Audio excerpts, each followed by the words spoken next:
কেমন আছো আমার সকল বন্ধুরা? আশা করি তোমরা সবাই ভালো আছো, সুস্থ আছো। তো সকালবেলা শুরুই হয় আমার ঘুনুকে দিয়ে। তো দেখো, সকালবেলা আমি যত রকমের কাজ করি তার সাক্ষী কিন্তু কেউ থাকুক আর না থাকুক, ঘুনু বেটা আমার থাকেই। কারণ ও সারাক্ষণ আমাকে ফলো করতে থাকে যে মা কোন দিকে যাচ্ছে, মা কী করছে। তো আমি এই মুহূর্তে এখন ঠাকুরের জায়গাটা গোছাচ্ছিলাম, আর ও বসে বসে কন্টিনিউ আমার দিকে তাকিয়ে তাকিয়ে দেখছে যে আমি কী করছি।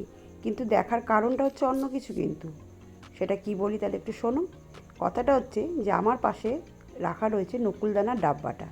ও জানে যে মা যেহেতু ওখানে গেছে, মা যাক ঠাম্মা যাক যেই যাক, ও জানে যেই ঠাকুর ঘরে যাবে ওর জন্য দুটো নকুলদানা অন্তত ওকে দেবেই। তো এই লোভেই কিন্তু ও তাকিয়ে আছে। কত বড় লোভই হয়ে গেছে আমার বেটাটা। বাবান আমার মিষ্টি খেতে ভীষণ ভালোবাসে, সেটা যে কোনোই মিষ্টি হোক। আর নকুলদানা দুটো একটা করে ঠাকুরকে দেওয়া হয়। তো সেখান থেকে ধরো ছটা থালাতে দুটো দুটো করে দেওয়া হয়, তো সেটা তুলে ওকে দিয়ে দেওয়া হয়। ও জানে সেটা।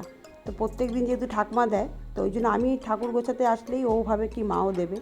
কিন্তু হ্যাঁ, বেশি মিষ্টি ওকে দেওয়া যায় না, ডাক্তারের বারণ করা আছে। তো আমি এদিকে দেখো ঠাকুর ঘরটা একটু পরিষ্কার করে গুছিয়ে নিলাম। কারণ আজকে বৃহস্পতিবার, যেহেতু এটা বৃহস্পতিবারের ভিডিও, তো বৃহস্পতিবার যেহেতু ঘটফটগুলো আমি পরিষ্কার করে নেবো, দিয়ে ঠাকুরের জামা ঠামাগুলো একটু চেঞ্জ করে নেবো, দিয়ে তারপরে বাকি কাজগুলো করব। তা গুরুর ওদিকে খাবার দাবারও রেডি হয়ে গেছে, সমস্ত কিছু গুছিয়ে এবার বাবানকে খেতে দেবো। তো তোমাদের দুপুরবেলা কাদের কাদের লাঞ্চ হয়ে গেছে একটুখানি জানিও। এখনও আমার লাঞ্চ হয়নি, এবার এগুলো সব সেরে তারপর লাঞ্চ করব। তো আজকের মতন ভিডিওটা এখানেই।